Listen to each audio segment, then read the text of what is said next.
My brothers and sisters, we all go through difficulties in life. We all face moments where the world feels dark and our hearts feel heavy. But remember, no hardship lasts forever and no storm stays forever. Even the night must end and the sun must rise. Today, I want to share with you 5 powerful ways to fight depression by the will of Allah. Strengthen your connection with Allah. My beloved brothers and sisters, let me remind you of something very important. No matter what you are going through, no matter how heavy your heart feels, the first and best place to turn is to Allah. He is Al-Wadud, the most loving. He is closer to you than your jugular vein. Sometimes when we feel lost, when we feel broken, we start looking for solutions in the wrong places. We turn to people who may not understand us, we drown ourselves in distractions, but we forget that the one who created us knows us better than anyone else. Allah tells us in the Quran, unquestionably by the remembrance of Allah, hearts find rest. Surah Arda 13:28. This means that true peace, true contentment is found in the remembrance of Allah. My brothers and sisters, when was the last time you sat alone and just spoke to Allah? When was the last time you made dua, not just because you needed something, but because you wanted to connect with Him? Many times we treat our relationship with Allah like an emergency button. We only press it when we are in trouble. But Allah is not just there for the bad times. He is there for you in every moment of your life.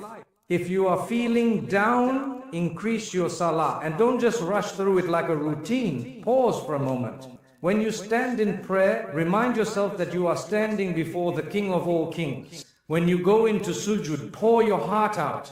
That is the closest you will ever be to your Creator. So make that moment count. Say, Ya Allah, you know my struggles. You know what is in my heart. Help me, guide me, heal me. And I promise you, my brothers and sisters, if you sincerely turn to Allah, He will open doors you never imagined. The problem today is that we fill our hearts with so much worldly noise that we forget the sweetness of talking to our Rabb. We scroll endlessly on our phones, seeking comfort in temporary distractions. But the true comfort lies in the Quran. The Quran is not just a book of rules. It is a healing for the heart. It is a message from Allah to you. Open it, even if it is just for a few minutes a day, and you will feel the difference. And don't underestimate the power of dhikr. The Prophet taught us simple words that carry great rewards. Even if all you can say is La ilaha illallah, say it. Even if all you can manage is Astaghfirullah, say it. Because every time you remember Allah, He remembers you. Imagine that. Allah the Most High remembering you by name. What more comfort do we need? My brothers and sisters, your connection with Allah is your anchor in this life. It is what will carry you through the storms. It is what will bring light into the darkness. No matter how far you feel, no matter what mistakes you have made, Allah's mercy is always greater. Just take a step towards Him and He will run towards you. Positive company and good friends. My beloved brothers and sisters, one of the biggest influences on our mental and emotional state is the company we keep. The people around us either lift us up or pull us down. They either bring us closer to Allah or distract us from Him. And let me tell you something very important. If you are constantly surrounded by negativity, by people who complain, gossip, and spread hopelessness, then don't be surprised if you start feeling the same way. The Prophet gave us a beautiful example when he said, a good friend is like a perfume seller. Even if you don't buy anything, you still leave smelling good. And a bad friend is like a blacksmith. Even if you don't get burned, you still leave with smoke on you. Look at this wisdom. If you sit with good company, you benefit from their presence, their words, their positivity, even if you don't realize it. But if you sit with the wrong people, even if you think you are strong, their negativity will eventually affect you. My brothers and sisters, who are the people in your circle? Do they remind you of Allah? Do they support you in doing good? Or do they pull you into things that distance you from your faith? Sometimes we hold on to toxic friendships because we fear being alone. But let me tell you something, it is better to walk alone towards Jannah than to be surrounded by people who are dragging you towards destruction. A true friend is not someone who just makes you laugh, but someone who wants to see you succeed, not just in this world, but in the hereafter. They will correct you with kindness when you are wrong. They will remind you to pray when you forget. They will lift you up when you are down. The truth is, when you are struggling with sadness or depression, the people around you matter even more. If you spend time with those who complain, who only focus on the negatives in life, you will start feeling that same hopelessness. But if you are around people who are always saying Alhamdulillah, even in difficulty, people who remind you of Allah's mercy, people who encourage you to keep going, you will find yourself feeling stronger. And let me remind you, my brothers and sisters, that sometimes the best company is the company of the righteous, even if it is not in person.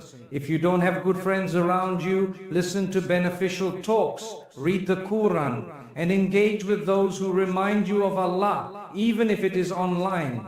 The right company is not always about physical presence, but about influence. At the end of the day, we are a reflection of the people we surround ourselves with, the Prophet said. A person is upon the religion of his close friends, so let him be mindful of whom he befriends. So ask yourself, my brothers and sisters, who are your closest friends? Are they bringing you closer to Jannah, or are they pushing you further away?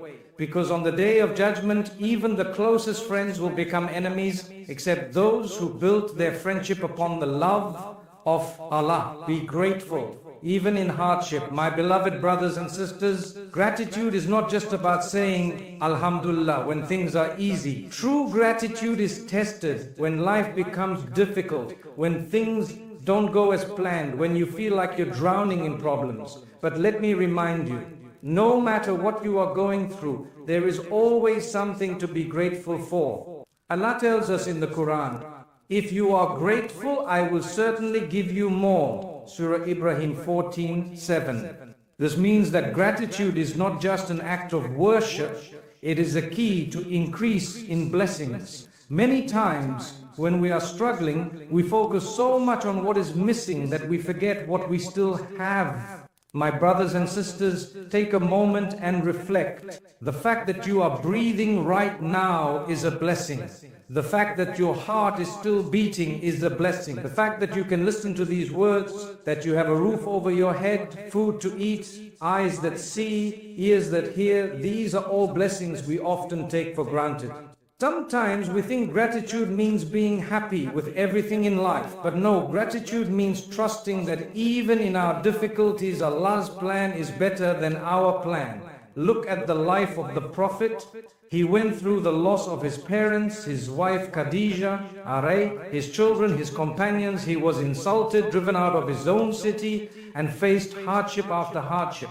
But did he ever complain? No. He remained grateful to Allah. Why? Because he knew that this life is temporary and that Allah's wisdom is far greater than what we can understand. My brothers and sisters, when you focus on what you have instead of what you don't, your entire perspective changes. You wake up in the morning and instead of saying, I have so many problems, you say, Alhamdulillah, I have another day to seek Allah's mercy. Instead of saying, I don't have enough money, you say, Alhamdulillah, I still have something to survive on. This attitude of gratitude is what brings peace to the heart. And let me tell you something beautiful. When you thank Allah, even in hardship, He replaces your pain with contentment. You may still have struggles, but your heart will feel at ease. You may still have difficulties, but you will find strength to keep going. Because gratitude shifts your focus from the problem to the one who is greater than all problems. Allah, even the smallest blessings in your life are gifts from Him. The ability to walk, the ability to smile, the love of your family, the fact that He has given you another chance to turn to Him. These are all things we don't think about, but they are priceless. Imagine if tomorrow you only woke up with the things you thanked Allah for today. How much would you have left? So, my brothers and sisters, no matter what life throws at you, remember, there is always a reason to say Alhamdulillah. Keep thanking Allah even in difficulty, and watch how He opens doors for you from places you never expected. Keep yourself busy with good deeds. My beloved brothers and sisters, one of the biggest tricks of shaitan is to make you feel useless, to make you sit in idleness, drowning in overthinking, trapped in a cycle of negativity. And let me tell you, an empty mind is shaitan's playground. When you are sitting alone with nothing to do, he whispers, you are not good enough, nothing will change, just give up. But do not let him win. Keep yourself busy with good deeds, and you will see how Allah fills your life with light. Allah tells us in the Quran, indeed, good deeds remove bad deeds. Surah Hud 11:11-4. This means that every small act of goodness wipes away negativity. When you engage in good deeds, you don't just help others, you heal yourself. You replace sorrow with purpose, sadness with hope. Even a simple smile can brighten someone's day, and in return, Allah brightens your heart. Look at the life of the Prophet. He was the busiest of men, leading the ummah, teaching, guiding, and helping others. Yet, he always made time for good deeds. When he saw someone struggling, he helped. When he saw someone sad, he consoled them. When he met people, he greeted them with kindness. Why? Because engaging in good pushes away negativity. Many people ask, I feel down, I feel lost, what should I do? The answer is simple. Get up and do something good, even if it's small. Visit the sick, feed the hungry, make dua for someone without them knowing, clean up a masjid, help your parents, check in on a friend. Even if you are struggling yourself, helping others will uplift you. You may think you are fixing someone else's problem, but in reality, Allah is healing your heart through that action. And remember, good deeds are not only about others. Even acts of worship are good deeds that keep you occupied in a beneficial way. Read Quran even if it's just a few verses. Make dhikr while walking. Give charity even if it's just a small amount. Keep your tongue moist with Alhamdulillah, Subhanallah. La ilaha illa Allah. You don't need wealth or status to do good. All you need is sincerity, and Allah will accept it. My brothers and sisters, sadness grows when you remain idle. The more you sit in one place overthinking, the more shaitan will convince you that nothing will change. But when you move, when you take action, when you engage in something positive, your heart finds relief. So do not let sadness consume you. Consume it with good deeds. Keep doing good. Keep moving forward and watch how Allah replaces your struggles with endless blessings. Never lose hope in Allah's mercy. My beloved brothers and sisters, no matter what you have been through, no matter how many times you have fallen, no matter how broken you feel right now, do not lose hope in the mercy of Allah. His mercy is far greater than any sin, any mistake, and any hardship you are facing. Allah's mercy is not limited. It is not like human mercy. We as humans forgive today, but hold grudges tomorrow. We say we have moved on, but deep down we remember the pain. But Allah, He is Ar-Rahman, Ar-Rahim, the most merciful, the most compassionate.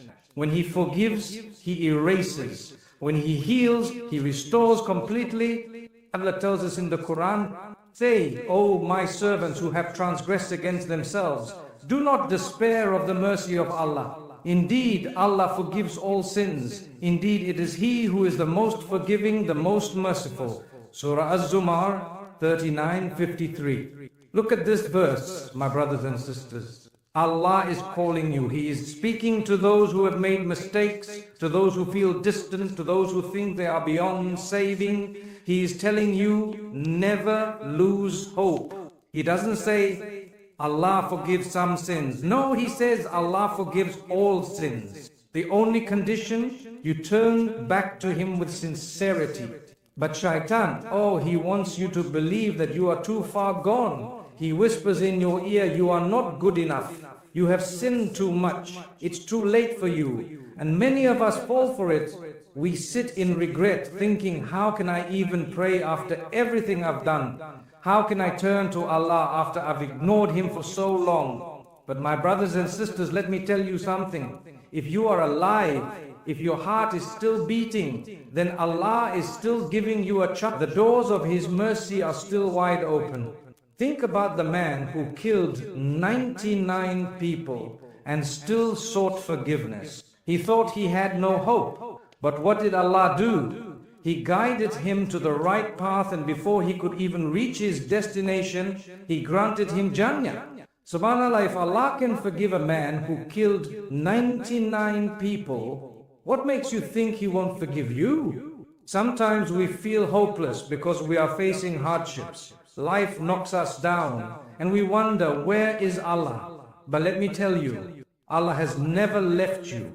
He has always been there. He knows your pain, He sees your tears, and He hears the silent cries